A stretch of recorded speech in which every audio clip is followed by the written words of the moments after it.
Le décor est là. À Juan-les-Pins, la saison a bien commencé, mais pas de la même façon pour tous les plagistes. Il y a ceux qui vissent encore la toiture et les autres, ceux qui installent des clients sur des chaises longues et des matelas confortables. À la jetée, la structure n'est pas démontée l'hiver. Michael s'assure que tout va bien. Everything is okay? Yes? All good? Transat et parasol ont été installés dès le week-end de Pâques. On a eu une petite dérogation pour les vacances de Pâques en sachant qu'il y a quand même un petit peu de fréquentation sur cette période. Donc on n'a pas mis la capacité totale des matelas, mais on a fait une petite trentaine de matelas pour histoire de décorer un petit peu la plage.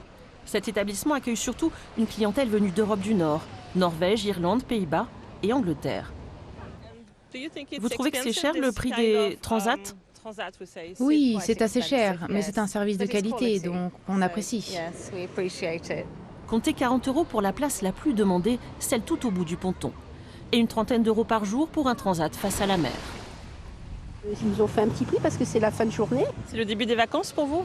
C'est une semaine de vacances. On retourne sur Paris après. Mais à cause du vaste réaménagement du front de mer, certains sont encore en chantier. C'est le cas de Chacha Plage qui n'a pas pu encore ouvrir au public. Une dizaine d'artisans s'activent pour monter le bar extérieur, installer la cuisine ou encore raccorder électricité et plomberie. On a encore 10 jours à peu près pour l'ouverture.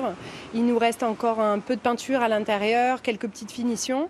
Ensuite, tout l'aménagement, le mobilier. Et puis là, comme vous voyez, on a toute l'électricité extérieure et tous les faux plafonds. Donc après, il y a une peinture, mise en œuvre, enfin tout ce qui s'ensuit, quoi. Voilà.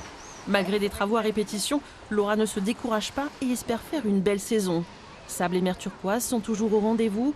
Même si la Méditerranée est à 16 degrés, certains rares vacanciers n'hésitent pas à se jeter à l'eau en duo.